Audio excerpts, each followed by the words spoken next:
¿Tú querrías vivir eternamente? Yo no querría no poder morir, es diferente, pero elegir sí. ¿Y quieres ser eterno si la gente a tu alrededor, gente que tú ¿Y quieres, las no plantas? puede ser eterna? O sea, nada me lleva a pensar que querría que llegara ese momento, la verdad. El tema del ingreso mínimo vital, si llegara de forma inevitable, ¿qué reacción creen que causaría en la sociedad y en el ser humano? No todas las sociedades creo que están preparadas para un ingreso mínimo vital en este momento. Si lo hubiera, como tú dices, ya plantear, podríamos tener varios efectos. ¿Por qué le interesa a los políticos que tengamos miedo, aparte para justificar que ellos nos aportan seguridad? Porque el miedo, a nivel individual, inmoviliza, te atenaza. O sea, no es que él justifique su trabajo, no, es que si a mí me aportas miedo, yo realmente no me quiero arriesgar. Tenemos una inteligencia artificial, como decía el otro día Elon Musk, que el trabajo será opcional, que va a hacer toda esa gente con su vacuna y completamente ociosa, porque ya la inteligencia artificial, que vamos a vivir todo el día ociosos, No. Vamos a encontrar realmente ocio suficiente. ¿Tú qué prefieres? ¿Las certidumbres de la seguridad o las incertidumbres de la libertad? De la libertad siempre. Claro, pero ahí hay riesgo. La seguridad depende de otros. La libertad no.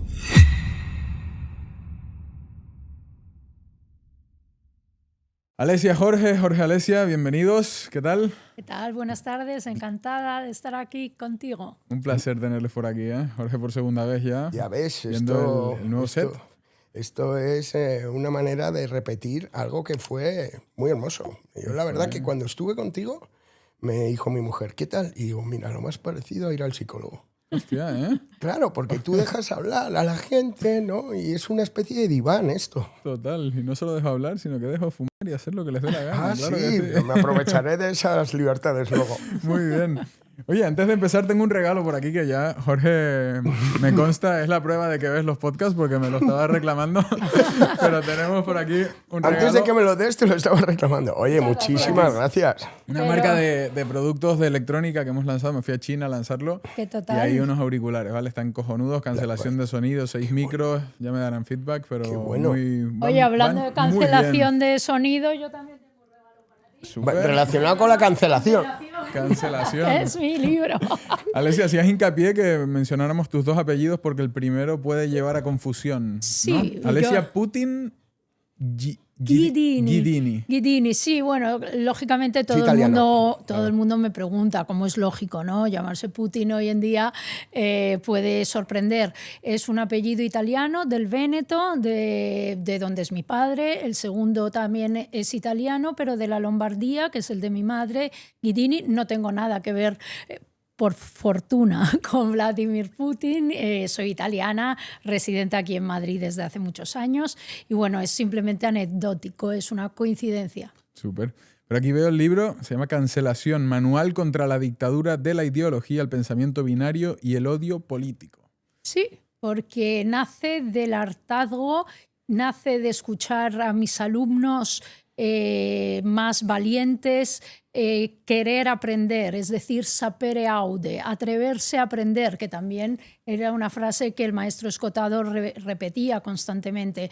Tenemos que romper unos dogmas que derivan del marxismo cultural, de Gramsci, un filósofo italiano de la época fascista, que fue encarcelado por el fascismo, y básicamente él decía que había que conquistar las instituciones, especialmente las universidades, la cultura, el teatro, el cine, la literatura, para introducir el marxismo dentro de la sociedad.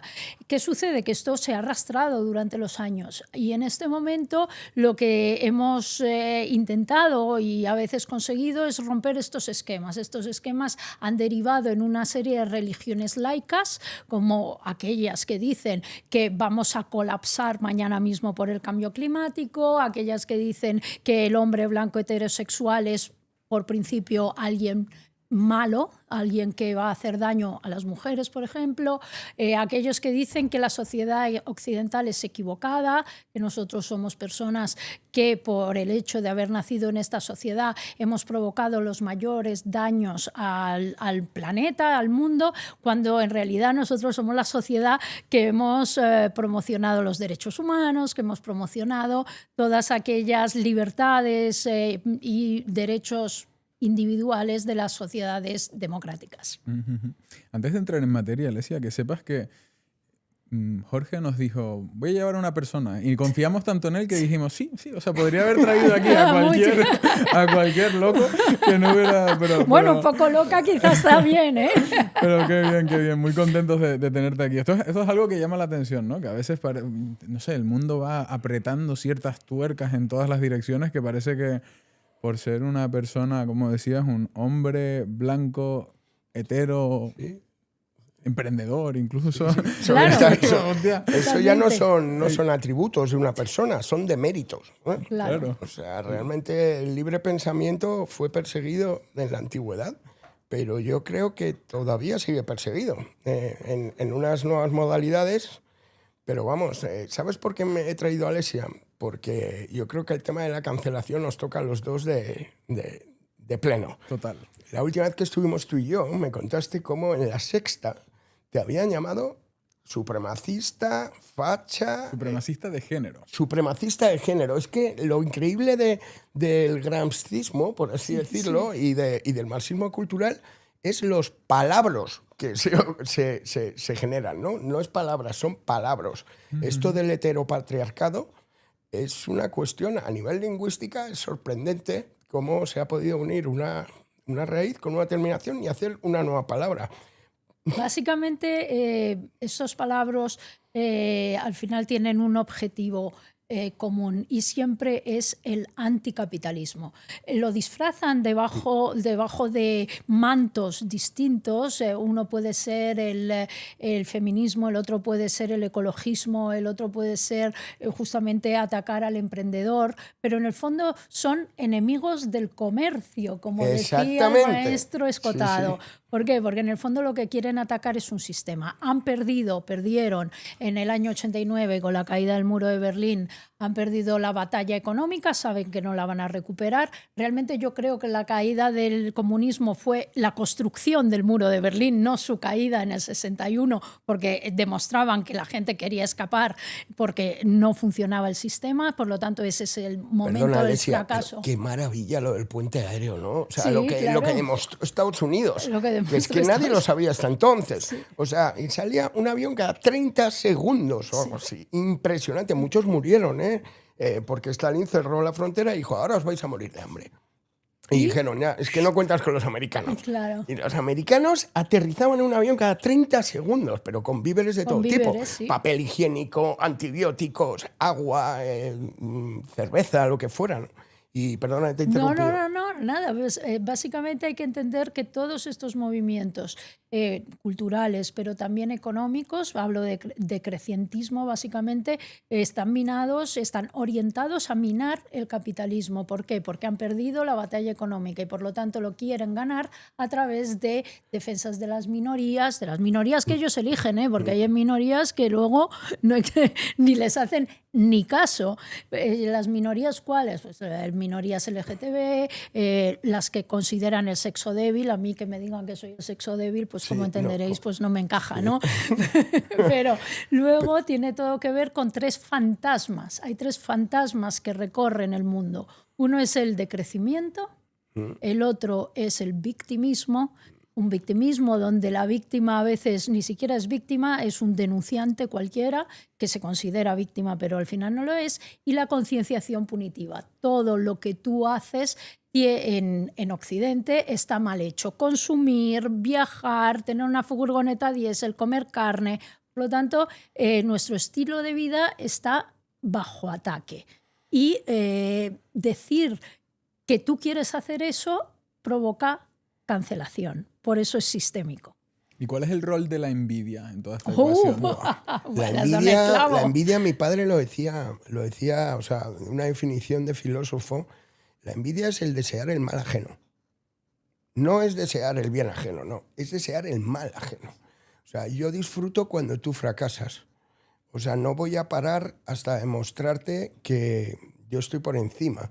La envidia, aparte que es un sentimiento muy español, ¿no? Se habla de la envidia española porque en otros países no sucede, ¿no? Tú cada vez que ves un jaguar pasar por la calle dices, menudo hijo puta. Y dices, ¿por qué es un hijo puta ese tío que tiene el jaguar? A lo mejor está empleando a tu madre, ¿sabes? O lo da trabajo a tu tío. Pero bueno, siempre ya está muy mal visto. Hablando Hay de otra cosa, perdona, que es la envidia sana. Sí, La pues envidia yo sana y ¿pero existe? Existe, sí, sí. Y también lo hablaba yo con el viejo. Y la envidia sana se basa en emular. Emular Claro. gente que ha alcanzado una posición que tú no tienes. En vez de insultarle, te acercas a él a que te enseñe cómo llegar ahí. Eso es la envidia sana. Yo creo que la envidia, hablando antes de cómo se manipula el lenguaje, ahora la llaman justicia social.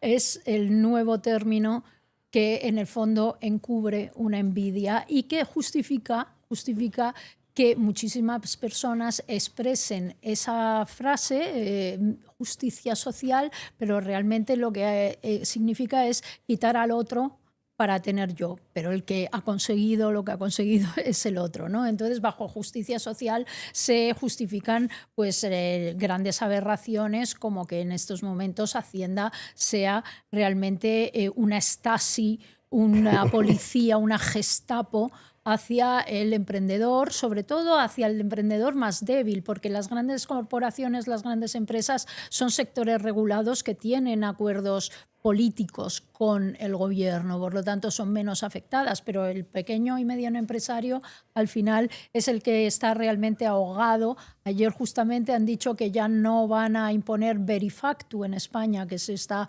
Menudo alivio, menudo alivio. Sí, pero esto es, en mi opinión, es una fórmula preelectoral, porque probablemente iremos a elecciones el año que viene, según van las cosas, y entonces dicen, lo retraso un año, que si es año electoral no cabreo al pequeño empresario. Hay que tener en cuenta que en España, que hay unos 3 millones y pico de empresas, el 99% son pequeñas empresas. Hay muy pocas empresas, grandes empresas con más de 250 empleados. Por lo tanto, quien mantiene este país es un 37% de gente que genera.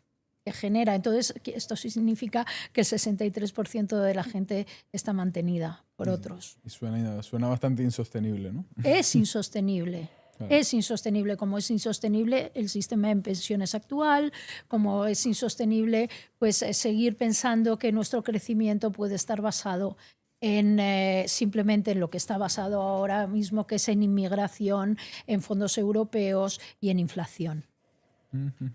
Antes mencionabas, y doy un poco de volantazo, pero mencionaste algo que desde años me llama mucho la atención, ¿no? Que es la importancia del lenguaje y de modular el lenguaje a la hora de definir nuestra forma de pensar. Y siempre me acuerdo de una entrevista que le hacían a una chica que se llama Yeonmi Park, que escapó de Corea del Norte. Entonces, cuando le preguntaban por sus sentimientos, ella decía, no, pero es que nosotros no teníamos ni siquiera la palabra para definir esos sentimientos, por lo tanto, o sea, decía, no teníamos ni siquiera lo equivalente en inglés a la palabra I, o sea, yo, sino solo we, nosotros. O sea, solo modular la forma de pensar simplemente en comunidad a través de las palabras y del lenguaje, ¿no? Subestimamos el poder que tiene el lenguaje y el poder que tiene manipular la forma en la que Bueno, que este ejemplo es un claro ejemplo de colectivismo. El colectivismo, que es muy oriental y sobre todo muy de países bajo regímenes comunistas o regímenes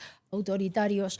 Cuando tú modelas el lenguaje, esto es un derivado del constructivismo, ¿no? Nosotros podemos construir conceptos que antes no existían. En el fondo, la evolución humana es lo que decía yo antes, de palabras. Es una forma de constructivismo.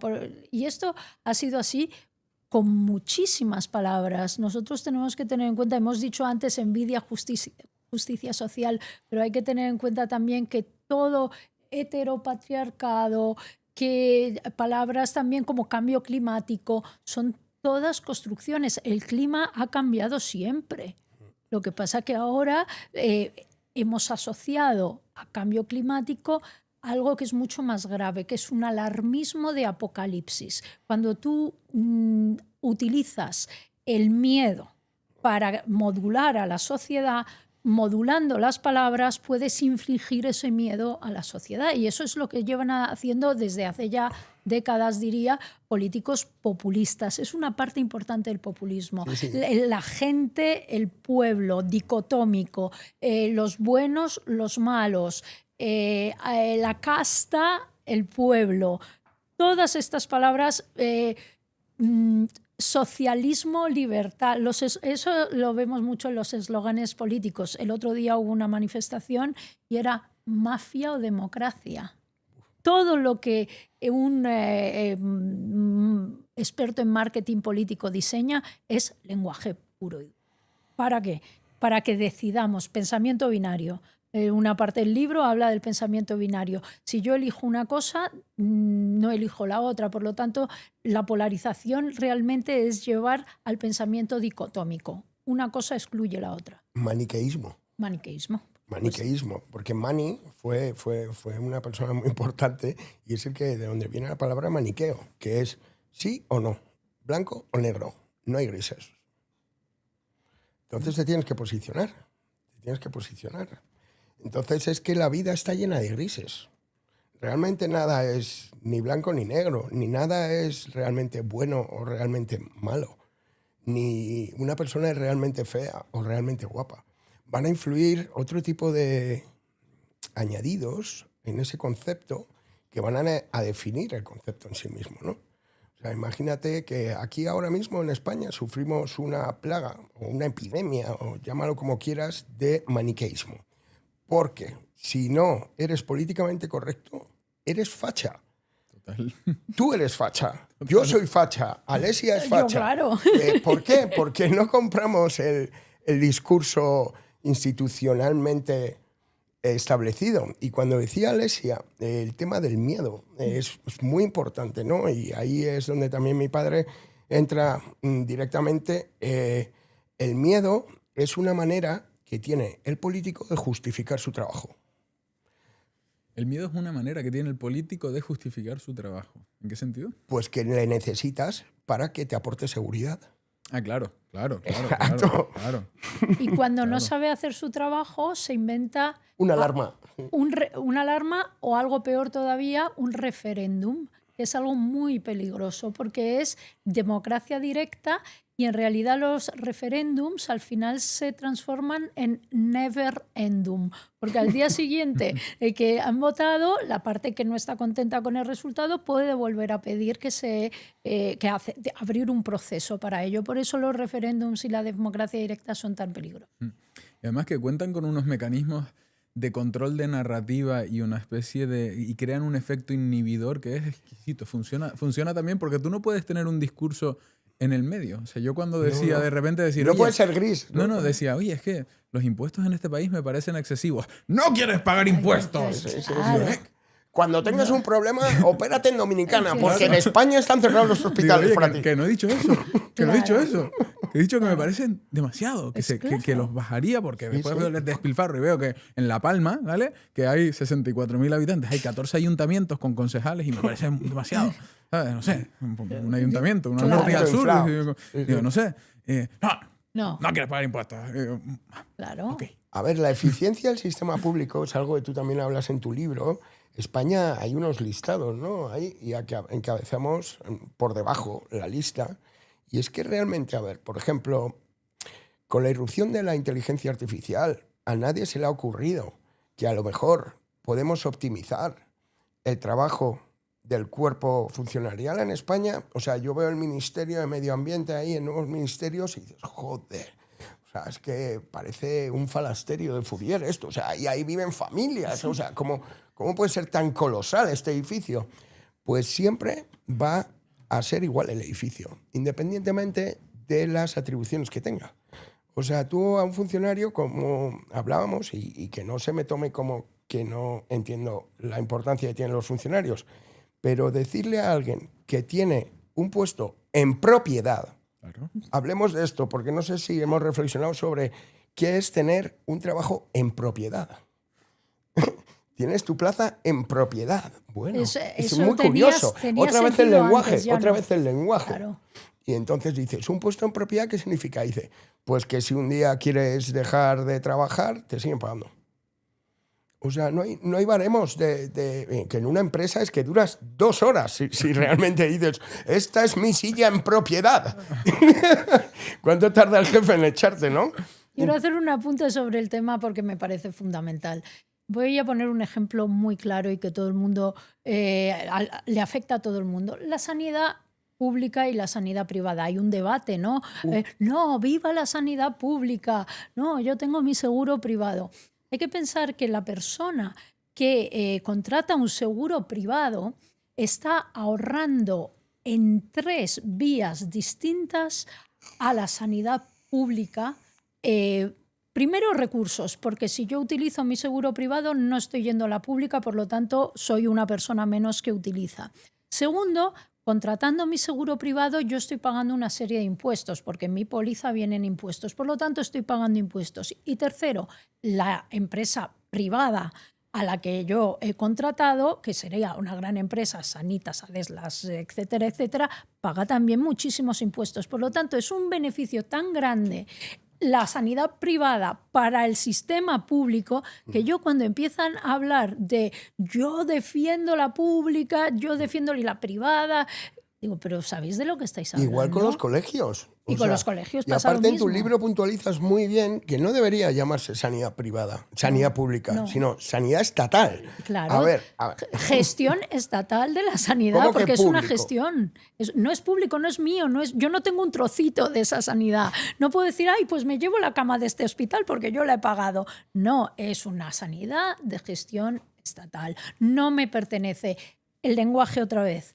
Se le ha transmitido a la sociedad que lo público es de todos. Eso es mentira. La única administración hipereficiente, hablabas tú antes de inteligencia artificial que hay, sorpresa, la única hipereficiente que hay es Hacienda.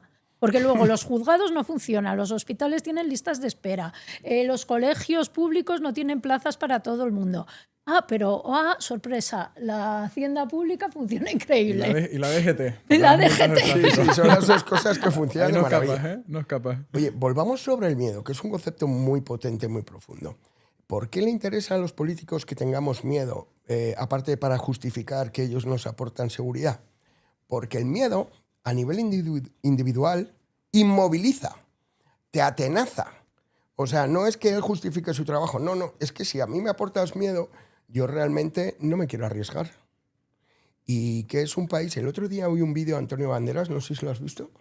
Antonio Banderas diciendo, a ver... ¿El hormiguero? Sí, increíble, sí. Muy bueno, muy bueno. Buenísimo. Se hizo una encuesta en un pueblo o en una ciudad de Andalucía y preguntamos qué querían ser de mayores, y esto también entronca con tu libro, y claro, un 80% querían ser funcionarios.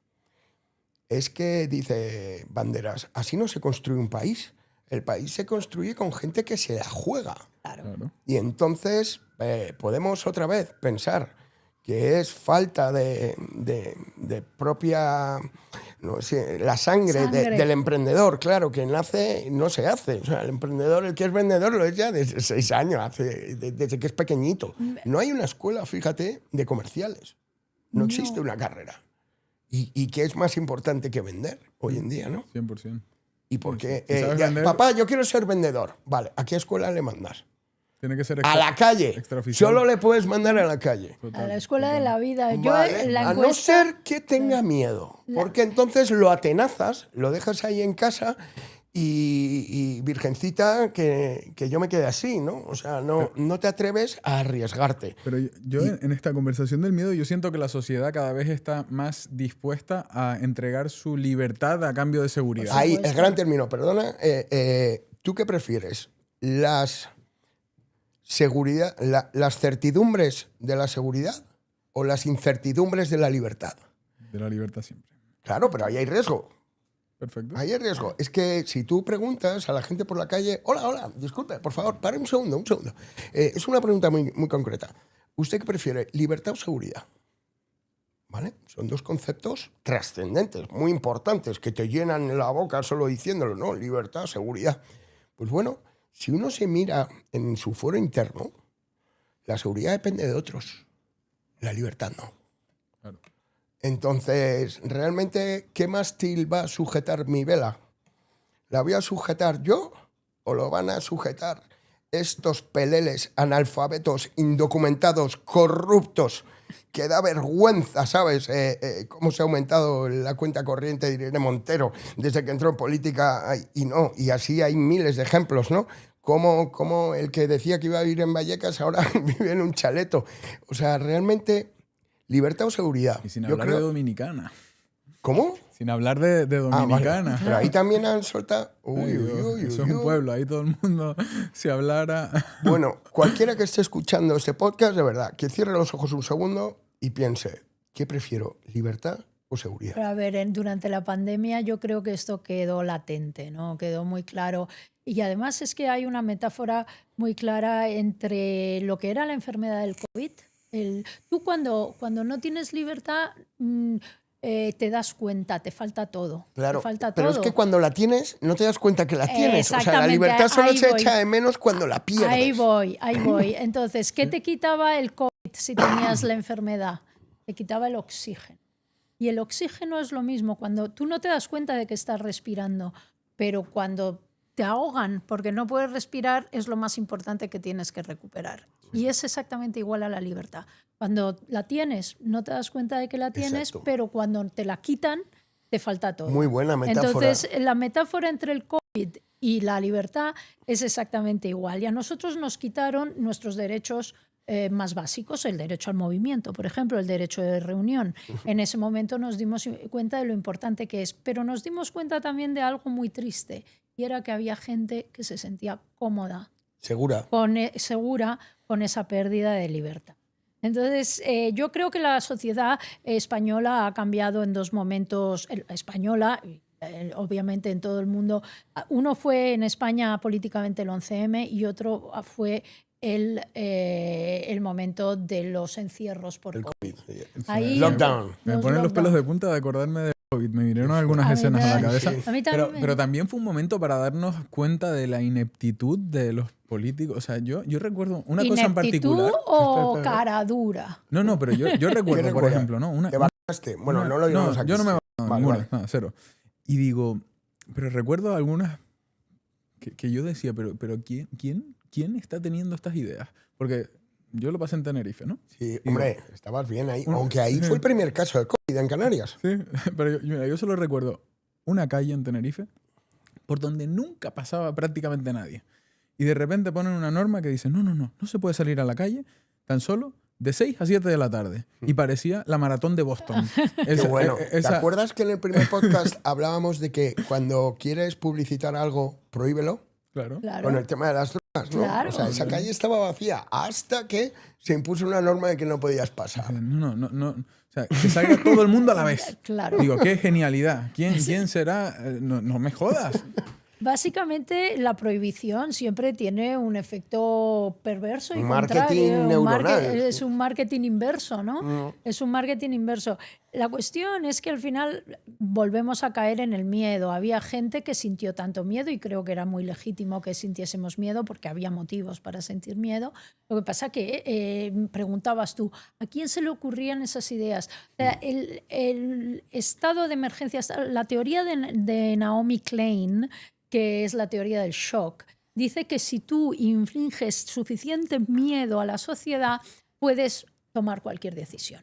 Y esto es un ejemplo claro de ello.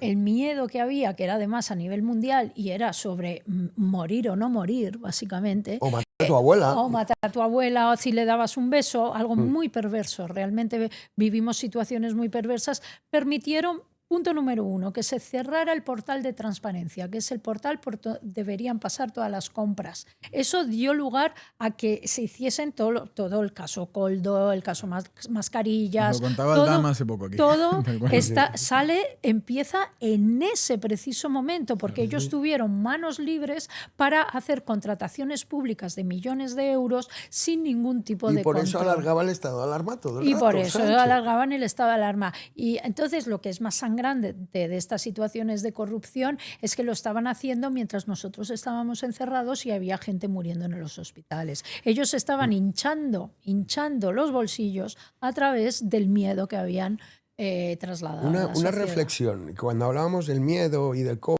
que está muy bien sacado el tema, fíjate, cuando estábamos todos encerrados en casa, que no teníamos mucho que hacer, realmente, pues bueno, hubo gente que se convirtió en pintor. Yo escribí un libro. Tú te escribiste un libro. A mí me encantó porque fue una manera de estar con mi mujer y con mi hija 24 horas al Claro. día. Pero mira, es la vez que más telediarios se consumían, Claro. realmente, ¿no? O sea, nadie ve el telediario, pero todos los días era, a ver, ¿cómo va la curva? ¿Cómo va tal? Salía el payaso este de epidemiólogo, ¿no? De la almendra. Era todo de Fernando coña. Simón. Y con Ábalos también al lado, Hombre, tranquilidad. claro. Yo quiero hacer una pregunta aquí a toda Europa. ¿Dónde están los millones de vacunas que compró Ursula von der Leyen para parar la epidemia? Porque ella se iba a vacunar a nuestros hijos, ¿eh? O sea, mi hija no fue vacunada de milagro. Entonces, ¿dónde están? Están en una cámara frigorífica, pero debe haber por ahí 1 o 2 o 5 millones de vacunas.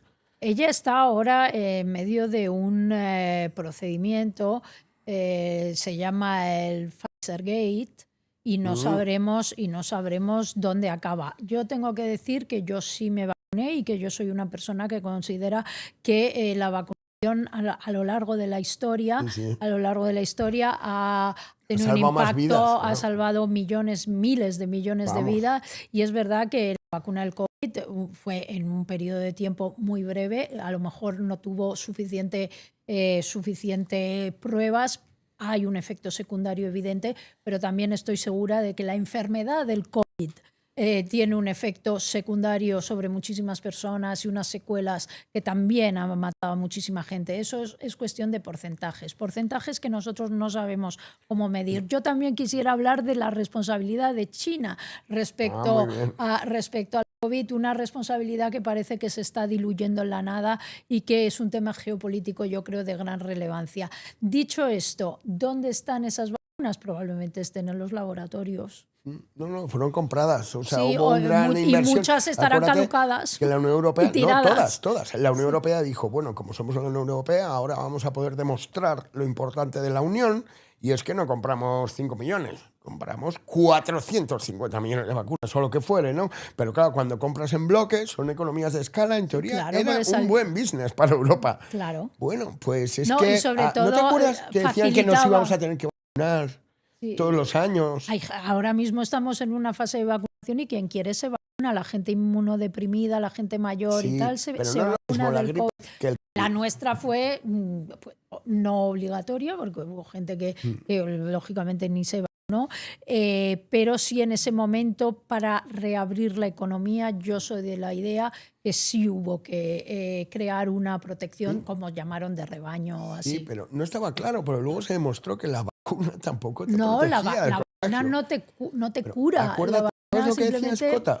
Decía, pero bajaba- ¿cómo es posible que el mundo haya decidido arruinar a sus ciudadanos por una gripecilla? Porque si te vas a los datos absolutos, en comparación con la gripe española, esto es Sí, una bueno, broma. claro, O es sea, que la esto gripe mataba española estamos hablando- 0,01. Pero es que Claro. ha habido epidemias en Europa que se cargaban al 20%. Bueno, pero Y es que se además de supone que jóvenes. tenemos que evolucionar, no involucionar. A Sí, ver, sí. una cosa es que, lógicamente, con los jóvenes, yo creo particularmente, con los jóvenes no se actuó bien, y con los niños no se actuó bien, y con la economía no se actuó bien, y eso que aquí en Madrid todavía tuvimos hasta suerte. menos mal. Otra cosa distinta fue bloquear completamente las economías del país país y crear un colapso y crear unos cuellos de botella en todas las cadenas de suministros. Eso fue un error garrafal, pero que hubiese que actuar desde el punto de vista de sanidad. No, totalmente, había sí, que sí. actuar, Es una epidemia es una epidemia está porque claro. el problema ¿cuál fue? Que retrasaron muchísimo la actuación. Que el 8 de marzo aquí todavía estuviese abierto y estuviesen alentando a ir a una manifestación, como fue la manifestación feminista, es una vergüenza y debería haber responsables, cosa que no hay de momento. Yo tengo un artículo publicado en El Debate que se llama Yo no me olvido, donde hablo de todas estas cosas. Y es evidente que ahí hubo errores garrafales y también hubo muchísima mala fe. La mala fe. Voy a darle un volantazo a la Dale. conversación, súper interesante esto, pero llevo un tema. Hace poco estuve en Dominicana con una persona, un amigo ya, Pablo Vidarte, que es un fundador, experto en biotecnología y fundador de una de las empresas que hemos invertido en ACA, y hacen cosas chulísimas. Unos bioreactores que optimizan, o sea, sacan energía de la tierra por los procesos orgánicos que ocurren de descomposición de materia, genera agua. Y también han creado plantas bioluminiscentes. Un tío súper inteligente, brillante, y estuvimos compartiendo días ahí en República Dominicana. Grabamos un podcast, de hecho. Y estábamos teniendo una conversación interesantísima que me gustaría un poco continuarla aquí, ¿no? Poníamos la visión un poco en el futuro y empezamos a imaginar un periodo de súper ultra productividad gracias a la inteligencia artificial, ¿vale? Donde se hace casi indispensable recurrir a figuras como el ingreso mínimo vital, y donde entraba también, porque él está muy metido en los avances en longevidad. ¿Vale? Y hablaba de las etapas, digamos, que pasaría el ser humano, de un periodo de depravación donde te sientes invencible y puedes hacer lo que quieras con tu cuerpo sin necesidad de cuidarlo porque tienes una... ¿no? Por eso me estaba acordando, que te devuelve tus células, que aparentemente esto avanza a un ritmo más rápido de lo que se habla en medios de comunicación, ¿no? Me gustaría saber qué opinan de esta visión de futuro. O sea, ¿qué les parece, por ejemplo, un ingreso mínimo vital? Si es la destrucción absoluta del ser humano, si tiene sentido. Parece que es la única solución que va a haber si realmente entramos en un periodo de ultraproductividad. Pero yo aquí quiero sacar a Freddie Mercury. Who wants to live forever? Claro. Porque, ¿qué pasa? Si nosotros, el ser humano, consigue vivir eternamente, ¿vamos a conseguir que las plantas vivan eternamente? ¿Los perros? ¿Los gatos? O sea, no hay nada peor que ser tú inmortal y ver cómo muere todo a tu alrededor. O sea, no se está planteando realmente en términos reales la inmortalidad. El ser humano no podría aceptar eso. A mí me preocupa más que personajes como Putin o así sean inmortales. O no sé, Kim Jong-un y todos estos. O sea, que, a mí me preocupa mucho, fíjate, que con la llegada de la superintelligence o el desarrollo masivo de la inteligencia artificial, cualquiera con acceso a un laboratorio pudiera desarrollar un virus así. No, eso ya se ha visto. Ya se ha visto con la inteligencia artificial. Eso salió de un laboratorio, eso era un virus. Sí, pero diseñado. no con IA. Lo que él está diciendo. Alguien que en el prompt añada. Un documental, inventa esto para salvar o inventa esto para matar. Y entonces la IA ya se explaya, ya se lo goza y empieza a hacer unos biocompuestos que no te imaginas, o sea, unas combinaciones que ni la mente humana más retorcida podría habérsele ocurrido crear tanto mal con la química, ¿no? Ya se están creando muchísimos órganos a través de células madre y aquí los grandes gurús de Silicon Valley están invirtiendo muchísimo dinero en estas empresas para sustituir órganos enfermos por órganos sanos y para buscar la inmortalidad. De hecho, en la última cumbre en Pekín entre Xi Jinping y Putin les pillaron con un micrófono abierto hablando justamente de inmortalidad. Entonces, esto es algo que, bueno, sí, está al orden del día. El dilema ético que creo que es lo que se cree. Aquí lo que habría es pues una gran desigualdad entre las personas que pudiesen pagarse estos tratamientos y ser inmortales y los pobres mortales, nunca mejor dicho, que claro, hasta que se democratice eso y baje el precio. Es como antes cuando la gente podía ir al dentista, ¿no? Y luego había gente que no podía ir al dentista. Entonces ahí se crea un divario. Pedro, ¿tú querrías vivir eternamente? Yo no querría no poder morir, que es diferente, Elegir tú, pero elegir sí. vale. Elegir pudiera. cuando, mira, creo que ya está bien, voy a cerrar el chiringuito. Doblar la servilleta. pero creo, o sea, nada me lleva a pensar que querría que llegara ese momento, la verdad. ¿El momento de la muerte o el momento de decidir? No, nada me haría, o sea, me incita a pensar que llegaría un momento en el que yo diría, ya está. Claro, es que es muy egoísta esto de Quizás la inmortalidad. enfermedad. Realmente tú quieres ser eterno, ¿qué quieres ser Dios? Realmente Es que aquí ese es estamos, ese es aquí mi estamos juego, claro. jugando. Y quieres ser eterno si la gente a tu alrededor, gente que tú quieres, las plantas. no puede ser eterna. Y los O sea, perros. vamos a ver, quieres sobrevivir, quizá, imagina que tú puedas pagarte ese tratamiento, pero no se lo puedes pagar a toda tu familia. Y Pon- Pablo, ante esto me decía algo bastante interesante también. Y decía, mira, sería totalmente accesible, o sea, no sería algo súper caro para la Vale. élite. Y me decía, piensa en lo siguiente. Piensa al sistema, lo que le interesa. Si pensamos en términos de un sistema ya capitalista, Sí. monstruoso incluso, si queremos, ¿no? Lo que le interesa es que una persona esté... Es decir, los niños cuestan mucho dinero. Y los viejetes también. Lo que Hombre, le claro. interesa es que la gente esté permanentemente en edad productiva.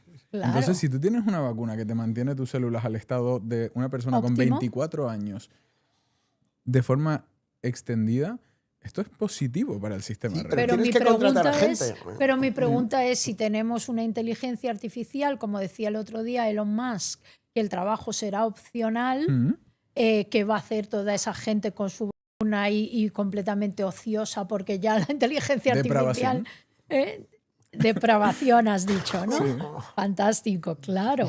Que vamos a vivir todo el día ociosos. No. ¿Vamos a encontrar realmente ocio suficiente? Solo Porque- si es depravado. O sea, porque el ocio que conocemos ahora, dentro de lo que cabe, es algo que no Pero no tiene por qué. la depravación tiene que tener un punto de también de miedo, decir estoy haciendo algo que a lo mejor me está haciendo daño y por eso me gusta tanto. La depravación tiene que tener un punto que te atraiga de riesgo. Eso es interesante, ¿eh?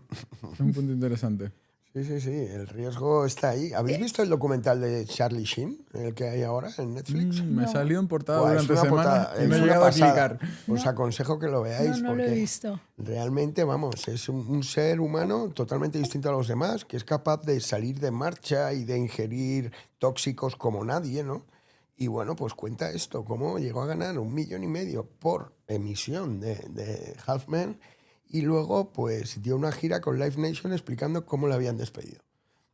Toma. Y decía, ¿cómo puede ser este fenómeno? Y decían, es que la sociedad ama a los trenes descarrilándose. O sea, tú ves un tren que va recto y no te fijas en él. Se está descarrilando y todos los focos van a él, ¿no? Entonces ese punto del riesgo, ese punto de... Mira, hay un libro de Esther Perel, que es una psicóloga especializada en pareja y bueno, que es una terapeuta, que dice que para que una relación dure, tiene que haber un puntito siempre de riesgo y un puntito siempre de distancia o de, incluso me atrevería a decirte un puntito de secreto para que se mantenga la llama viva. Si no, entra en una fase casi terminal de, sí, de costumbre, si tú tienes una familia, al final Conformismo, de ¿no? conformismo y tal. Pero el riesgo es adrenalínico y nosotros estamos diseñados para ser adictos al riesgo. Por eso la gente busca paraísos artificiales a través de la droga. Por eso la gente hace vacaciones químicas. Sí, Porque sí. en el fondo hay un punto de riesgo y de adrenalina. Ya, pero volvemos a que hay gente que prefiere la seguridad. Ah, claro, por supuesto, hay mucha gente que prefiere la seguridad, pero luego nosotros a lo mejor que somos de los otros nos parece aburrido eso, Claro, ¿no? ¿no? Y todos sabemos lo que se siente, lo que es la adrenalina, ¿no? Claro. O sea, esto, se me ha helado la sangre. Todos sabemos qué es eso. Ponemos un nombre a helarse la sangre y eso es cuando te dicen algo tan brutal que notas como se te hiela la sangre, pero no tiene nada Pero parecido a eso. los deportes de riesgo. Yo he sido adictada durante prácticamente toda mi vida e incluso ahora mismo a los deportes de riesgo. ¿Por qué? Porque me dan la vida, básicamente. ¿Por qué? Porque tengo riesgo. Oye, ¿qué practicas? Bueno, yo fui subcampeona de Italia de esquí extremo, he hecho puenting, he hecho caída libre, he hecho todo tipo de ¿Y tú, estos Pedro, no deportes. haces cositas así? Yo hago un poco de todo. Lo que me ¿Te has echen. tirado en paracaídas? Sí. Vale, Sí, vale. sí, A sí, mí sí. me lo regalaron por mi cumpleaños. ¿Y te has tirado? No, es porque dije, divertidísimo. me tiro, pero yo solo no. Yo además, yo tengo una buena anécdota con lo del paracaídas, porque me lo saqué hace un montón de años, bueno, y fui a un centro de estos de paracaidismo, ¿no? Y mi intención era sacarme el carnet de paracaídas directamente. Hay un carnet de paracaídas. Para poder tirarte. No te puedes tirar tú solo. Ah, vale, si No, quieres, no, sí. pero Yo- este era con fue el tándem. tema. Sí. Este fue el tema, ¿no? Entonces llego y me acuerdo que me dicen, mira, el carnet, que son 10 saltos, son 1.100 pavos, ¿no? Sí. Digo, y tirarte en tándem son 400. No, la típica, una experiencia, Claro. ¿no? En la vida. Entonces dice, oye, ¿quieres tirarte? Lo que hace la gente normalmente es primero paga 400, se tira en tándem a ver qué tal, y luego paga el curso y se saca el curso. Y hostia, macho. esto Y se cuesta- tira solo. Claro. Te cuesta la mitad que el curso. Digo, no, el curso directo. Claro, entonces te, suben, Claro. te enseñan ahí 4 gilipolleces, te suben al avión y te tiras tú solo. ¿Tienes el carnet encima? No, Ah. no. Pero digo, te tiras tú solo y claro, se tiran 2 tíos contigo que no abren el paracaídas, lógicamente, hasta que lo has abierto tú. Vale, Claro. están al lado. Pero claro, yo la sensación que recuerdo no es el saltar ni el abrir el paracaídas. Yo recuerdo abrir el paracaídas y decir, hostia puta, estoy aquí 1,5 kilómetros del suelo, nunca he manejado una mierda de estas y estás 10 minutos así. Y- Se te helaría la sangre ahí. no, pero estás 10 minutos que... ¿Y Sí. cuando llegue al suelo qué? Digo, me han dicho que tire y que Y eche a corra. correr como un loco. Digo, Y ya no hay vale. nadie a mi lado. Digo, Claro. y recuerdo además abrir el paracaídas y estar como 40 segundos mirando para abajo y diciendo, hostia puta, que no veo la escuela. Digo, ¿dónde tengo que ir? Pero como 40 segundos mirando y decir, puta madre, que no lo veo, que no lo veo. Digo, Y lo aprendiste al final por necesidad, ¿no? sí, pero empecé a ver las Aterrizaste. mangas estas que se inflan con el viento y dije, hostia, está ahí. Y me fui. ¿Y has repetido? Y aterricé. Repetí esos días para sacarme el carnet. Esos días, o sea, tienes el carnet ya. Y no, el carnet y caducado porque tienes que después cada 6 meses o así saltar. O sea, que Actualizarlo. ya no sirve para nada. Pero Esto bueno. es como lo de... El otro día conocí a una persona, estábamos en Orense y dice, no, mi suegro es alto submarinista. Digo, ¿qué es alto submarinista? Dice, por debajo hay 150 metros. Toma ya. 150 metros en el mar para abajo, tío. Oscuro. Eso es lo mismo que el Everest, pero dado la vuelta. Para ahora. Bueno, 150 no son los kilómetros que tiene No, el el Everest. Everest son con 9.000 casi. Sí, casi 8.000. 8.900, no sé cuántos. Pues, no sé, a mí me da tanta grima, por así decirlo, meterme bajo el agua que subirme a los peñiscos más altos del mundo. A mí O sea, me llama o mucho, tirarse en paracaídas. Tira Son cosas mucho. que nos gustan. El por- bajar. No, el mundo submarino. Me Sí, llama no, mucho la yo- atención. Bueno, pero tú porque quieres descubrir la Atlántida y confiésalo porque También. aquí has hablado con varias personas. Con varios ya, ¿eh? Que tú estás convencido, tienes un mapa mental Ya incluso. de no, cómo a mí me llegar. tienen confundido, macho. Uno me dice que está ¿Y en sabes lo que Mali pasa en la Atlántida? Que la Tierra es plana. Bueno. y que hay No, esto reptilianos. ha sido de regalo. No, No, no. yo estuve este verano, si te gusta mucho el fondo marino, en la Gran Barrera de Coral en Australia Vale. y es algo casi indescriptible realmente. Si te gusta, creo que es el No, lugar. me llama la atención, me gustaría descubrirlo, pero Sí, sí, nunca... sí. ¿Qué viste allí, Alessia? Bueno, a ver, muchísimos corales. Es que es como un mundo, es que claro, si has visto una película de Disney tipo La Sirenita o Nemo y tal, pues tú te crees de repente que estás en una peli de Disney, Claro. porque es como el silencio y te miras alrededor y es muy onírico. Diría que parecería que te has comido un tripi, tripi, sí, básicamente. Sí, por eso Es están las maravilloso. excursiones psíquicas, están Sí, las sí, excursiones son físicas Físicas y la los- excursión los- psíquica, que puedes viajar sin moverte de tu sofá. Sí, esto me salió un poco más caro. Claro, claro. Oye, y de lo que estábamos hablando antes, de quitando el componente de longevidad, y, pues, el tema del ingreso mínimo vital, que si llegara de forma inevitable, ¿qué reacción creen que causaría en la sociedad y en el ser humano? A ver, hay un capítulo ahí donde se habla en una parte del ingreso mínimo vital y hay que ver distintos aspectos. No todas las sociedades creo que están preparadas para un ingreso mínimo vital en este momento. Si lo hubiera, como tú dices, ya plantear, podríamos tener varios efectos. Un efecto sería el de la trampa de pobreza. La trampa de pobreza es lo que se genera cuando el Estado te da un ingreso y matas la creatividad de esa sociedad. ¿Por qué? Porque hay personas que se acomodan, que dicen, bueno, yo con esto consigo vivir y no genero nada. Se pierde un poco algo que está relacionado también con la libertad, pero que está relacionado con la necesidad. Si tú no tienes una necesidad, no te vas a sacar las castañas del fuego. Por lo tanto, hay una parte de la sociedad que por carácter o por lo que fuera se acomoda, por lo tanto esa sociedad pierde capital humano y pierde capacidad intelectual. Y habría otra sociedad que en cambio lo invertiría porque es una persona inquieta, porque es un emprendedor nato, porque tiene en su ADN la necesidad de crear algo más. Estos son los dos efectos fundamentales que podría crear. ¿Es bueno o es malo? Habría que ver en qué cuota esa sociedad tiene personajes o individuos que tienden más hacia acomodarse o a emprender. Además, Alesia, no sé dónde lo escuché, pero vamos, la sociedad vive de 4 o 5 individuos, ¿no? O sea, los verdaderos fogonazos que ha habido, pues Steve Jobs, cuántos puestos de trabajo ha creado, ¿no? O Amancio Ortega, ¿no? Esta gente surge de la resiliencia, no surge de la comunidad. Totalmente. Entonces, realmente, si hubiera un ingreso mínimo vital, que por supuesto yo lo he pensado y creo que es la única opción que hay, realmente, si la inteligencia artificial avanza al ritmo que está avanzando, bueno, lo primero antes es que por cada persona que recibe un ingreso mínimo vital tiene que haber una CPU, un ordenador que paga impuestos. Bueno, pues después, ¿qué pasaría si ya partimos de que tenemos una renta básica? Pues que el espíritu humano se debilitaría. Sí, pero vamos, de manera inefable. O sea, tú no Tu puedes... padre hablaba del agua estancada. Exacto. Del agua estancada. Es una metáfora clara la que decía Antonio. Sí, era sexual, pero, Sí, pero tiene buena explicación. Sí. Y es que te acuerdas del Penthouse y del Playboy.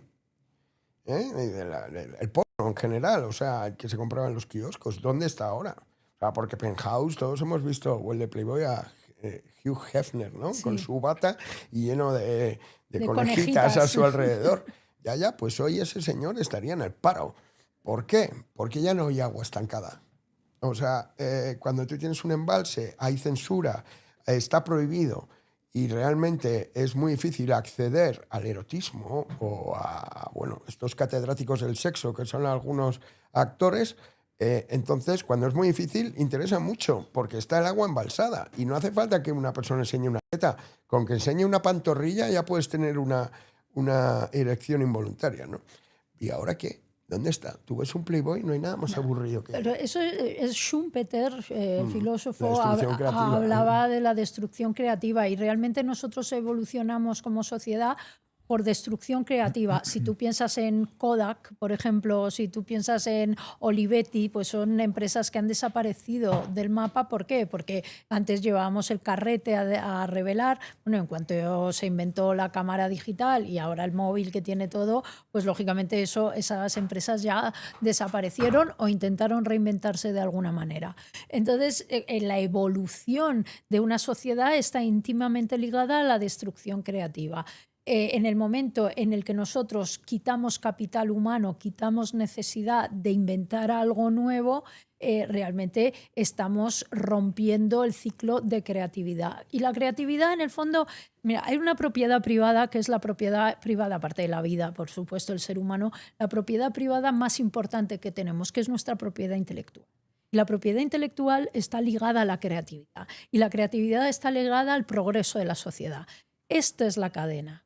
En el momento que nosotros financiamos que un individuo quede, digamos así, satisfecho a través de una entrada que le da para vivir y que no le provoca un estímulo para seguir adelante.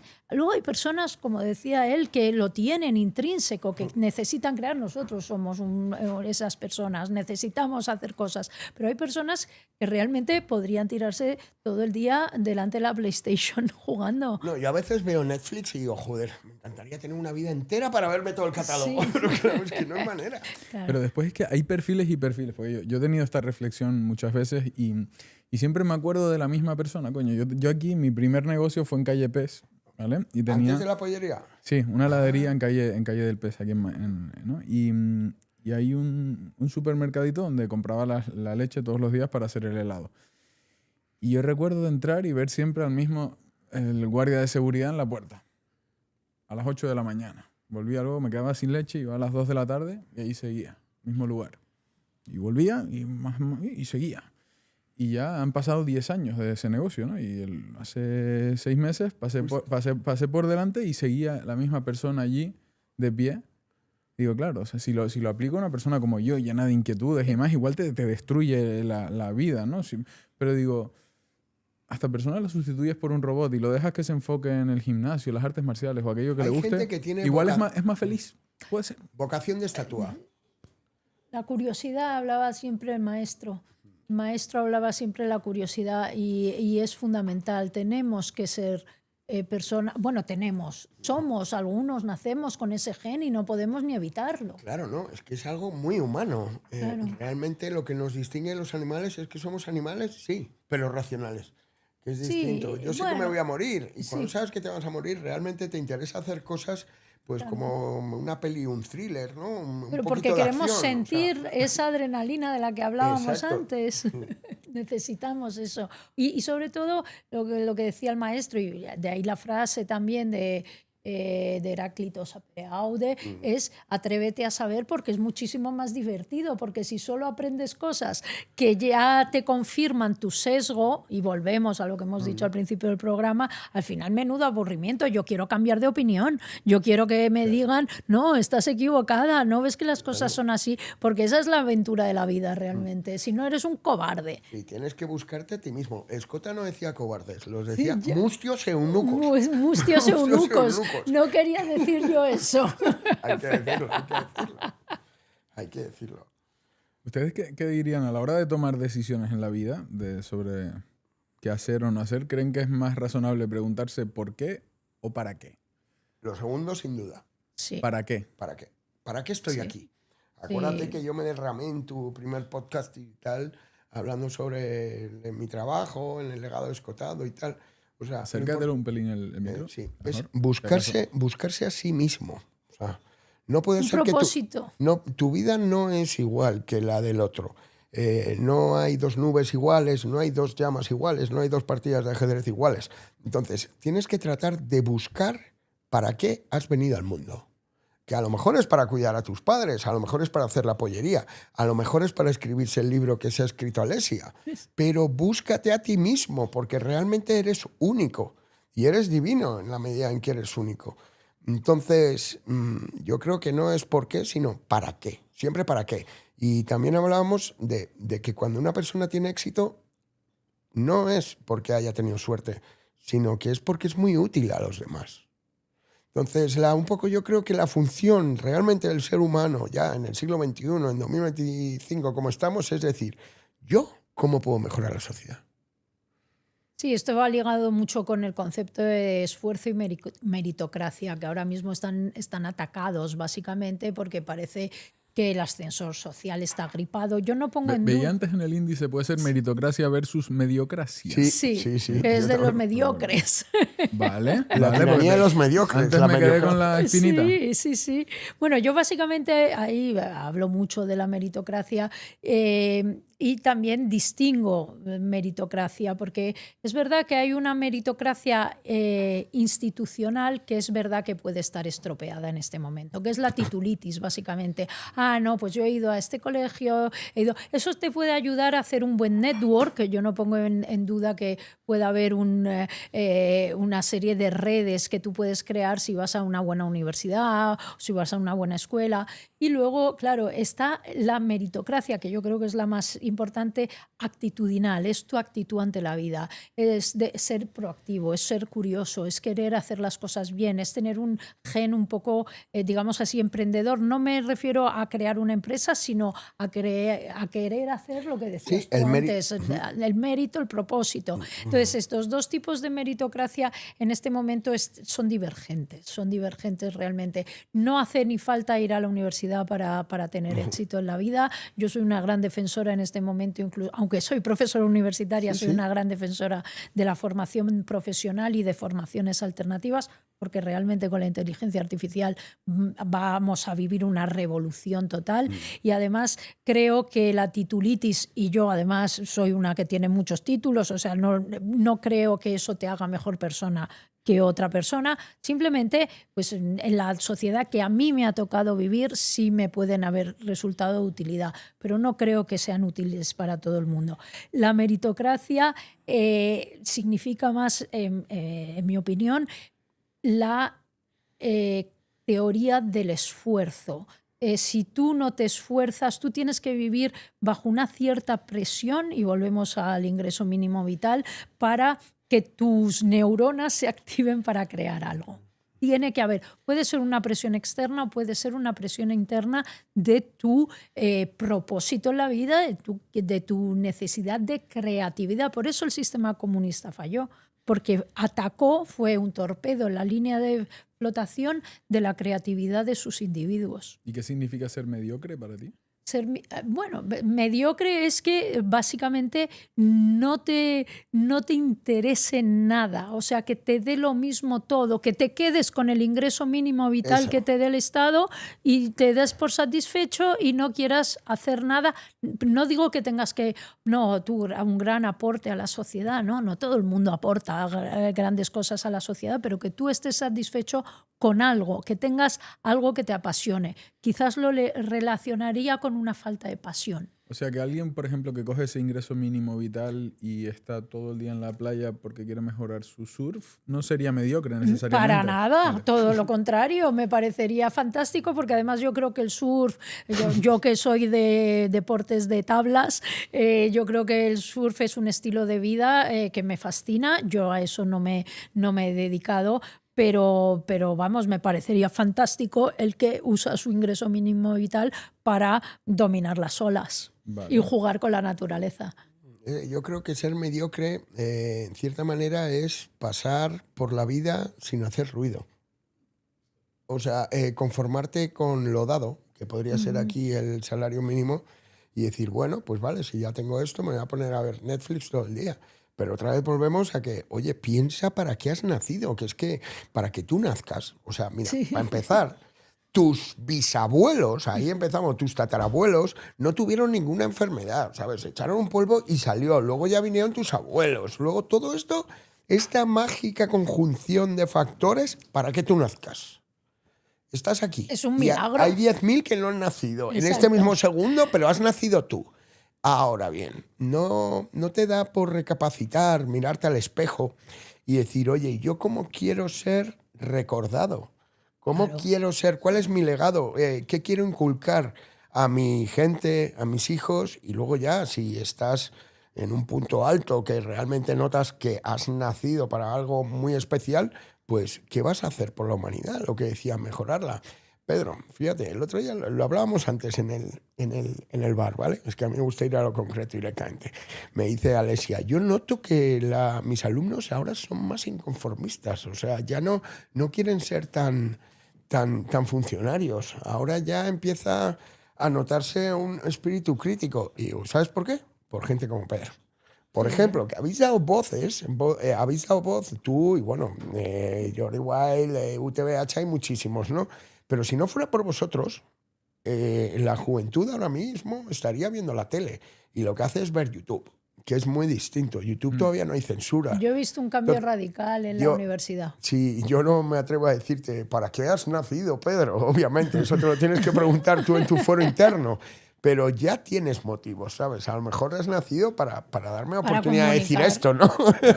O estar aquí con Alesia. Pero claro, la cuestión, y también lo hablábamos en la anterior entrevista, o sea, yo lo que quiero es que los demás estén orgullosos de mí.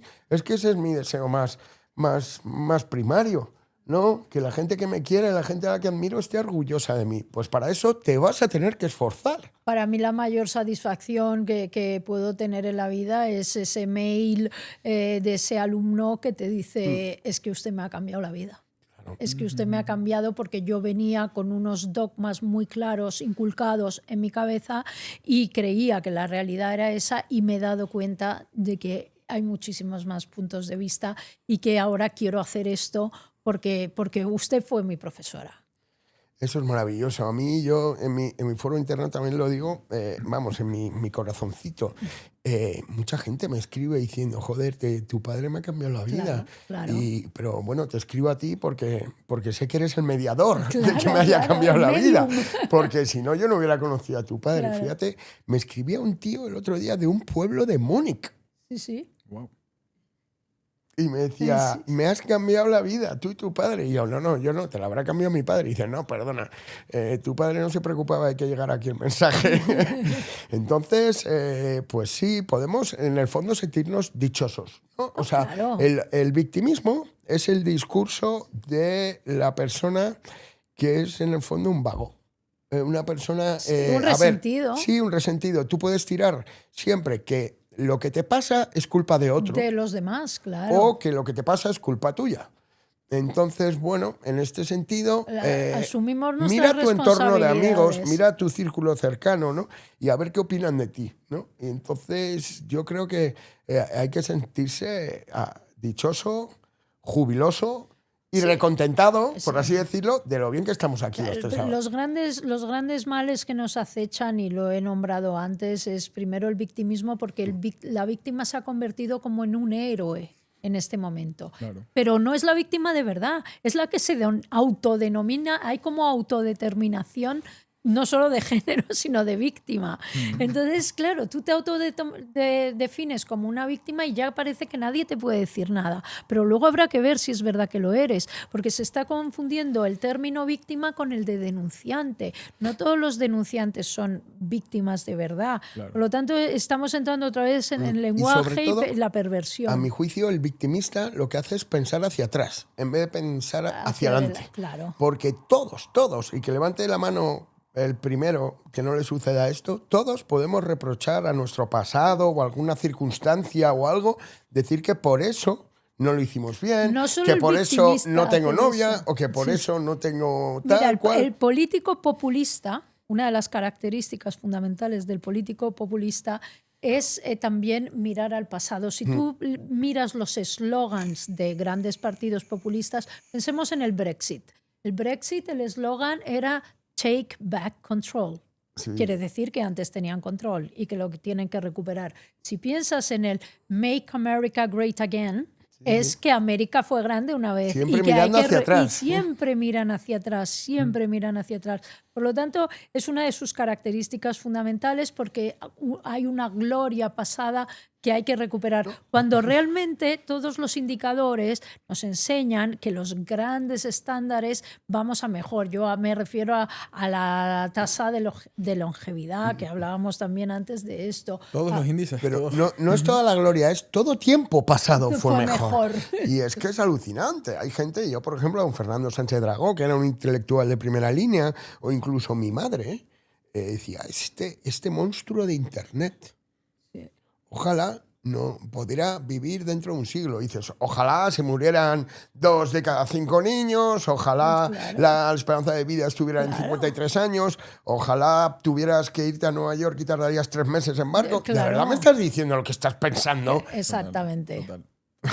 No, y siempre existe esa crítica a las generaciones posteriores, ¿no? Sí, claro. No se enteran de nada, pero el mundo va mejor. Siempre. Sí, los hombres... Eso siempre lo dice una persona a la que admiro mucho y tiene toda la razón. ¿Cómo se llama? Hombres ¿Quién es? Sergio se llama. Sergio.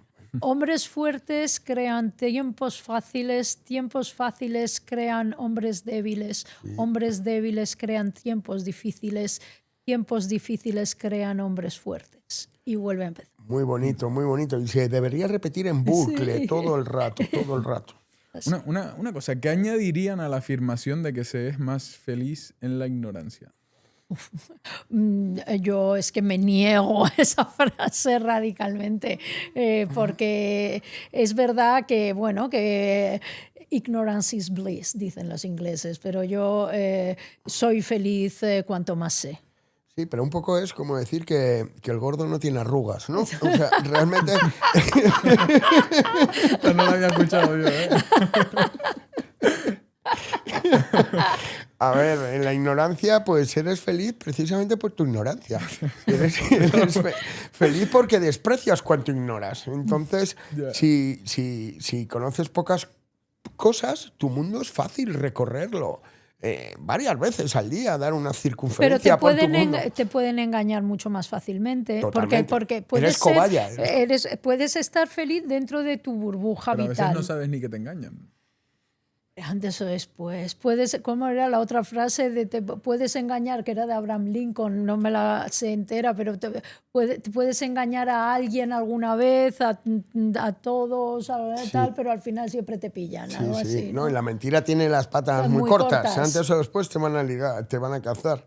O sea, yo cuando tengo algún amiguete o así que es infiel y tal, digo, joder, ¿no te plantea un problemón tenerte que acordar cada vez del discurso que dijiste? O sea, Ese porque realmente la infidelidad... Para mentir hay que ser muy listos. Claro, sí, Pedro Sánchez en esto es un fuera de serie. Pero es otro caso, es porque le da exactamente lo mismo. Él sabe que la gente sabe que él piensa, parece la frase de Solzhenitsyn, que sabe que nos está mintiendo y él sabe que lo sabe, pero no. Sí, Pues es que antes donde íbamos al principio, cuando hablábamos de la sociedad adocenada o la sociedad gregaria, ahora mismo, en la situación actual que hay en España, ¿alguien se puede creer que el PSOE obtendría varios millones de votos? Pero creo que como un 25% del voto, ahora mismo, que están en sus horas bajas. A ese 25% me gustaría sentarle aquí, en estas sillas, y decirle, a ver, hay una respuesta, vamos a ver. Tú piensas que hay una bolsa de votos, dos bolsas de votos fundamentales. Uno son los pensionistas y el otro son los funcionarios. Pero los pensionistas suelen ser conservadores. Bueno, pero si les suben la pensión, ellos miran a su bolsillo. Y lo mismo los funcionarios. No quiero decir que todos los funcionarios voten al PSOE ni que todos los pensionistas los voten. pensionistas ven la tele. Que cuando decían antes lo de la sexta, mi abuela vino a tirarme de la oreja. Tu abuela. Y decir, oye, ¿qué estás diciendo, nieto? Y yo, abuela, coño, mira mi podcast. Ahora sí que hay un cambio, yo creo, de tendencia en otras dos bolsas de votantes. Una es la de las mujeres, porque esto no es un gobierno feminista, es un gobierno feminicida. Feminicida, lo repito, las pulseras de antimaltrato, la ley de solo sí el sí, que es una vergüenza, y todos estos, digamos así, por no decir palabras muy malsonantes, pues gente de dudosa reputación respecto a las mujeres dentro del mismo partido político, por un lado, y también entonces hay una bolsa de mujeres que yo creo que están perdiendo la fe en este partido que se suponía muy feminista, y luego hay otra bolsa que es la de los jóvenes. Los jóvenes que están empezando a considerar que la ideología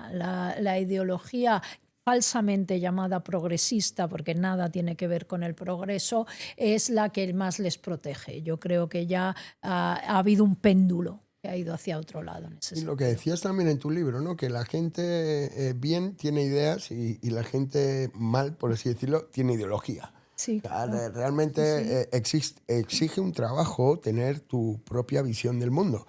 En cambio, exige menos trabajo adscribirse a la visión que tiene otro. Claro, porque te adscribes a una religión laica, que hoy en día hay muchísimas. El feminismo, el ecologismo, el veganismo, son todas religiones en el fondo. Todo lo que acaba en ismo. Antes eran las vanguardias. El nacionalismo.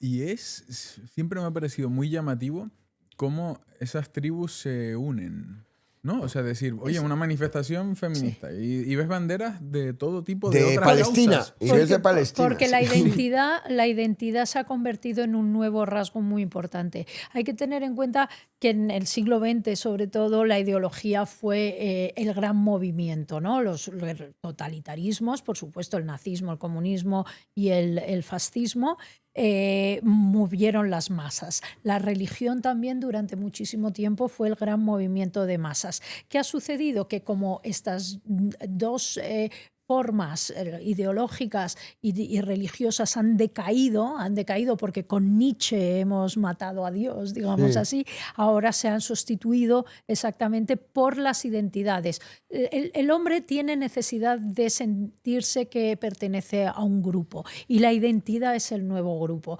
El problema que hay que se ha transformado esa identidad como algo absolutamente único y primordial. Si tú eres gay, primero de todo, eres gay, no eres programador o español o yo qué sé, futbolista, eres gay. Lo primero, punto. Y todo lo que tú hagas en tu vida va a estar visto con las gafas de la bandera. Pero eso debería quedar en la esfera privada. O sea, es un cotilleo en el fondo.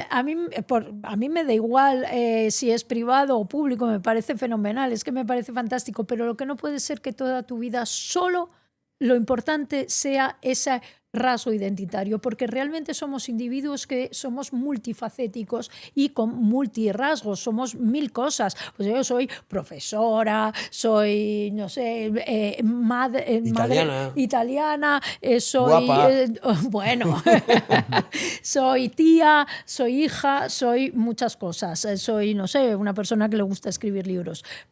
Todo lo demás es secundario. Exacto. Sí, tu individualismo, ¿no? Claro. Yo no sé si lo conté aquí, no lo he contado. ¿Te acuerdas cuando se dice que el individualismo es el mal de nuestro tiempo, ¿no? Que la gente es egoísta? Aquí yo tengo un amigo con el que trabajo todos los días que dice, soy egoísta, por eso dejo hablar a los demás. O sea, piensa que cuando uno busca su interés personal, su beneficio privado, antes o después eso repercute en el interés colectivo y en el interés de los demás. Por ejemplo, yo me voy a la Pedriza, veo un árbol ahí, coño, un pino siberiano aquí, un pino siberiano, voy a ir a verlo.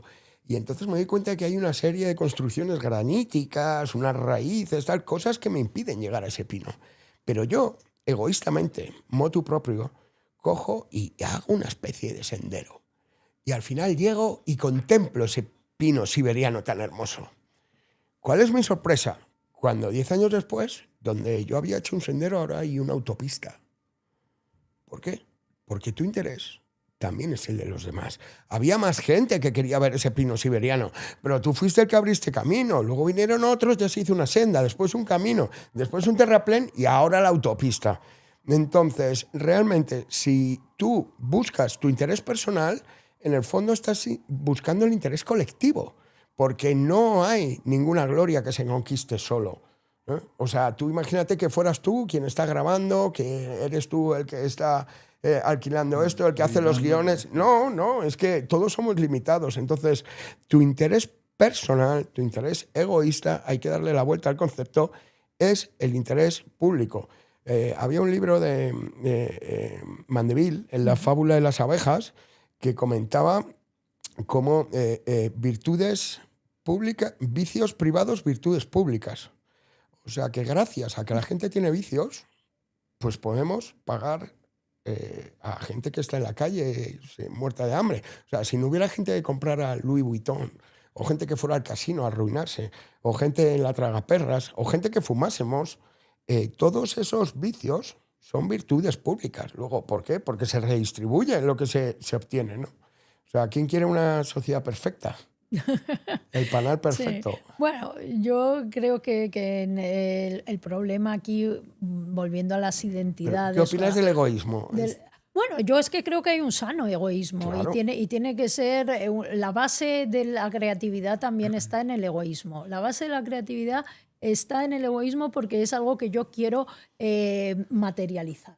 Sea un libro, sea un disco, sea una empresa, sea lo que sea. Por lo tanto, si no tienes un sano egoísmo, tú eso no lo vas a, pero no tu egoísmo tiene que asentarse sobre otras personas. O sea, hombre, es que necesitas equipo. Claro, como ladrillos de un muro, ¿no? De un muro, totalmente. A ver, las empresas no se pueden crear solas. Exacto. Entonces, pero el empresario que busca el bienestar de todos o su propia... Mira, la gran falacia de este momento sobre la empresa es que le han querido dar una pátina, y esto es de Quintana Paz y es buenísimo, que es lo del capitalismo moralista, que las empresas, además de hacer bien su producto, sea el que sea, el vaso, la mesa, además te tiene que mandar un mensaje. A Gillette, que si la masculinidad... Lo de los conguitos lo de los conguitos, que ahora los hay blancos. ¿Los has visto? Conguitos de chocolate blanco. Claro.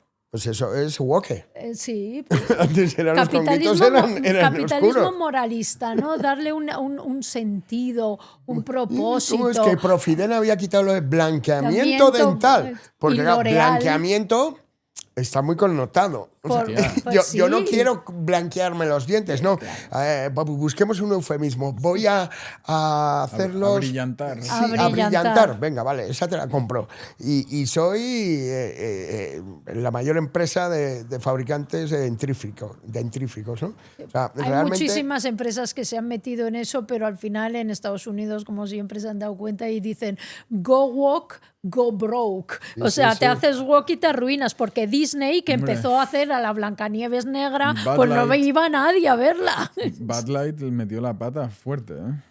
Que reventaban a balazos ahí los americanos. Directamente. Claro. Sí, hostia, hicieron una campaña. Pero yo creo que eso se ha moderado un poquito ya, la locura woke en este sentido se ha moderado un poquito Ojalá. Y hablando del egoísmo, ¿qué papel creen que debería tener el ego dentro de guiar la vida de está uno tu yo mismo? y tu super yo.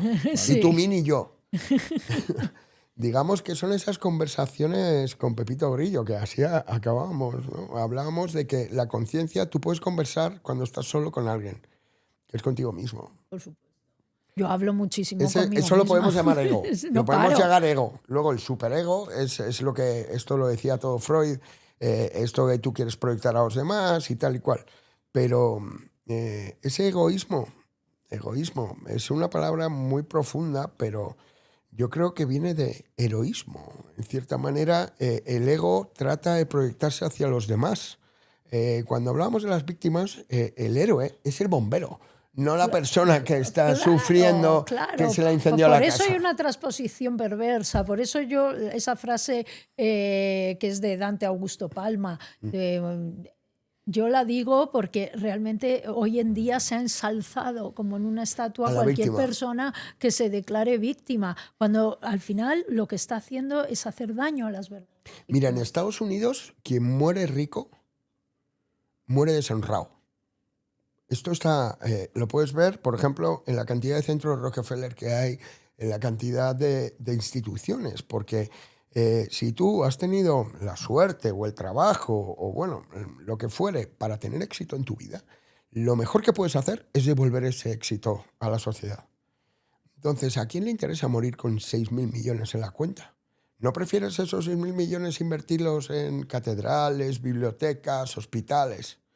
O sea, ¿qué egoísmo es este? ¿Qué es el egoísmo? En el fondo, el egoísmo es pensar por ti mismo, que como hemos definido antes, incluye a los demás, y luego ya, cuando ese egoísmo ha llegado ya al punto máximo, como puede ser Jeff Bezos o Elon Musk, ¿quién les manda a mandar naves a Marte? Si no es el altruismo. O sea, obviamente ellos saben que no van a ir ellos. Pero porque ahí buscan también pasar a la historia, que yo creo que es otra... Eso, que se te recuerde. Que eso mueve eso es lo más mucho, fuerte que hay, el sentimiento de inmortalidad no física, el legado. El legado. Y eso realmente está relacionado con el ego y con el egoísmo, sí. Pero puede ser, vuelvo al egoísmo sano y vuelvo a un ego sano que te haga buscar tu propósito en la vida. Pues a mí, claro, que me gusta pues que la gente lea mis libros o que me escuche aquí contigo hablar hoy, porque estoy comunicando algo que para mí es importante y que creo que puede ser importante para los demás como lo es para mis alumnos. Pero a partir de ahí, un ego excesivo creo que puede realmente hacer muchísimo daño a la persona y a la gente que te rodea. Mi padre tenía un término precioso que es la egoteca. ¿Qué quería decir? Pues el lugar donde guardo los premios que se han dado a mi ego. O sea, esta es mi egoteca. Decían, oye, Escotado, que eres maravilloso. Y dice, esto para la egoteca. Muy bien, ¿eh? Está curioso el término. Y luego también decía el lado yoico de la vida. O sea, todo lo que vemos a través de yo, ¿no? Y cuando alguien te da la razón en todo, no le tienes que decir, qué simpático eres. Tienes que decirle, eres un cobista. Deja de darme coba. Claro. Sí, sí. Bueno, hay que desconfiar muchísimo de la gente que La nos da persona que te coba. vaya- A mí la verdad me suele provocar bastante urticaria si la gente me da mucha coba. Pero bueno, eso. Tú para tu egoteca, ¿qué tienes? ¿Qué tienes, Pedro, ahora mismo? Tienes la pollería, obviamente, que es un éxito, que será estudiado en universidades. Bueno, ¿la vendiste o no? Siento decirlo aquí. Sí, sí, la sí, mantienes, ¿no? sí, Vale. sí. Vale. Eso es para tu egoteca. Porque eso ya has pasado página, ¿no? Después que para tu egoteca, la trascendencia de Wordcast. Obviamente. Hombre, Eso. claro. Pero tú no puedes vivir todo el día de elogios, porque el elogio disminuye y la crítica te despierta. Está clarísimo que solo aprendemos de los errores. Entonces, si tú todo el día estuvieras sacando brillo a tu pollofre o a tu Wordcast, pues no estaríamos aquí sentados, sino que se nota que tú estás yendo para adelante. O sea, eso es terreno conquistado. Vale, ahora sigamos a lo que me enfrento, o sea, a lo que no es fácil. Tú buscas Nuevos retos. Buscas nuevos retos, exacto, que te procuren Claro. adrenalina sin necesidad Pero de es que tirarte en sí, paracaídas. Sí, pero Claro. ahí es donde viene la pregunta que hacía antes yo de decir, y a veces me la hago, digo, ¿y para qué? Por la humanidad. Debe ser. O a Yo lo creo mejor que Yo no lo, es yo por lo veo, una la respuesta que me hago yo por mismo, ti, para ti. O sea, pero la respuesta que me doy a mí mismo es porque es mi deporte. Claro. Porque yo ahora mismo gano un dinero que yo me gasto un 1% de lo que genero. Y aún así me levanto todos los días y monto negocios nuevos y me meto con auriculares a meterlo en retail y vehículo de inversión y mi propia startup y no sé qué. Y tengo ahora mismo 6 proyectos en paralelo sobre pues la mesa. eso es Porque tú maravilloso. eres Pero- un verdadero emprendedor. Sí, Lo tienes pero en lo el hago ADN. porque es mi deporte. O sea, Por igual que- naturaleza, por por naturaleza. naturaleza. No te cuesta.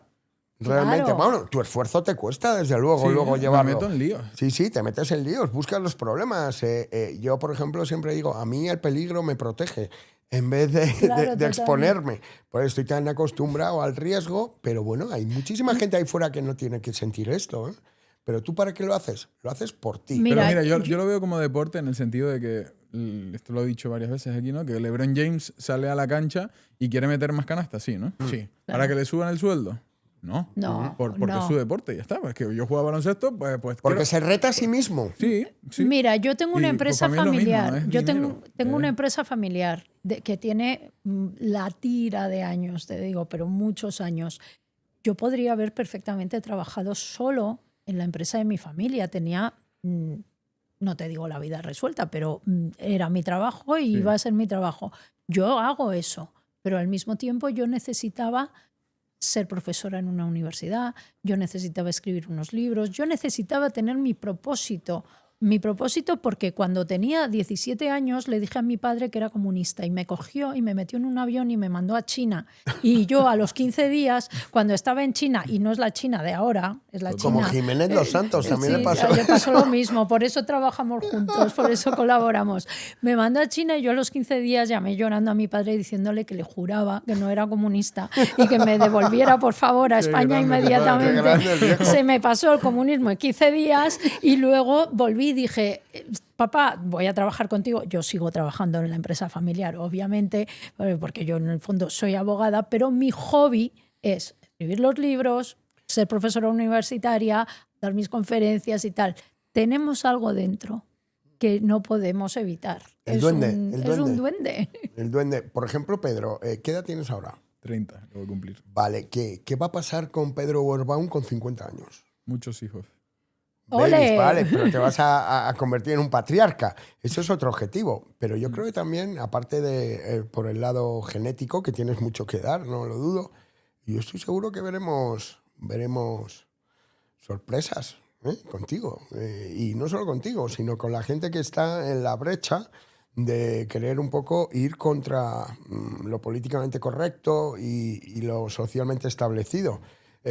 Tú estás en evolución constante. O sea, la humanidad te va a pedir más desafíos y tú se los vas a dar.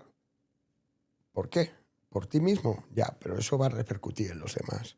Y eso va a ser bueno. O sea, cuando te decía en el primer Worldcast que nuestra felicidad depende de los demás. O sea, que tú puedes ser feliz, eso es algo muy momentáneo. Hombre, la felicidad de uno, Pero yo cuando creo haces que feliz a depende. los demás, Sí, cuando totalmente de a ti te acuerdo. dicen, me has cambiado la vida, profesora, Sí. o a mí me dicen, oye, el libro de tu padre tal, o a ti te dicen, joder, es el podcast que veo todas las semanas, tal.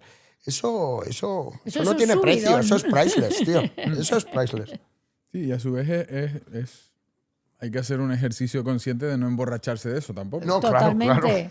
Porque No hay que morir de éxito, ¿eh? Es difícil gestionarlo, Gestiona- o sea, en muy el sentido de... complicado. Y ni te das cuenta a veces, ¿eh? Pero la vida, ¿sabes qué pasa? Que a veces cuando estás surfeando la ola, y volvemos a ese símil, a veces te viene una ola y te tira. Y te pone en entonces tu te sitio. pone en su sitio. La vida es sabia en ese sentido. Yo creo que al final hay momentos muy buenos en la vida, pero también hay momentos en los que cuando menos te lo esperas te dan un bofetón bien dado en la Es que cara. el y- éxito no es permanente. O sea, has tenido éxito ahora, pero no puedes vivir el éxito toda tu vida. No, y aparte hay una cosa muy importante. Yo, fíjate, antes decía, he aprendido muchísimo más de mis fracasos que de mis éxitos. Y ahora rectifico bastante esa frase porque es verdad, he aprendido muchísimo de mis fracasos. Pero es verdad también que cuando tengo éxito en algo, sé a dónde puedo llegar. Y por lo tanto sé que puedo ir más allá. Y creo que es importante también definir el éxito antes de perseguirlo, porque yo ahora mismo me encuentro en un punto en el que estoy tratando de recuperar mi éxito. Ah, pero ¿qué Y- clase y- de éxito? ¿En Y qué? gano mucho más dinero que anteriormente. Sí. ¿eh? O sea, lo que pasa es que me he metido a proyectos que he arrancado varios a la vez y he perdido mi tiempo libre. O sea, yo estoy ahora en una Claro. época que estoy trabajando Claro. 13, 14 horas diarias. Y digo, y eso para mí no es éxito. No, para mí no. el éxito No. es lo que era antes, No. que A facturaba mí lo que me mucha gusta- pasta, pero trabajando 2 horas A al mí día. lo que Claro. me Ahí gusta era es exitoso. eso. No me digas cuánto dinero ganas, dime cuánto tiempo libre tienes. Claro. Y Claro. eso es lo que estoy ahora reconquistando. Claro, claro. Y a Es que veces eso la lo- vida te lo va a imponer de alguna manera. Por lo tanto, si tú ya eres consciente, cosa que es buenísima, que hayas tomado consciente de eso, rectifica, afínate. Total. Sí, yo sé que ha sido un periodo ahora momentáneo y ya organizando las piezas, Organiza. pero sí. Tenemos que dejarlo por aquí. Tengo un Muy evento en bien. directo ahora para seguir. Vale. Sí, claro. Queridos seguidores de Worldcast, Escotado ha sacado un libro hace 4 años y medio, bueno, 4 años, que ha fallecido.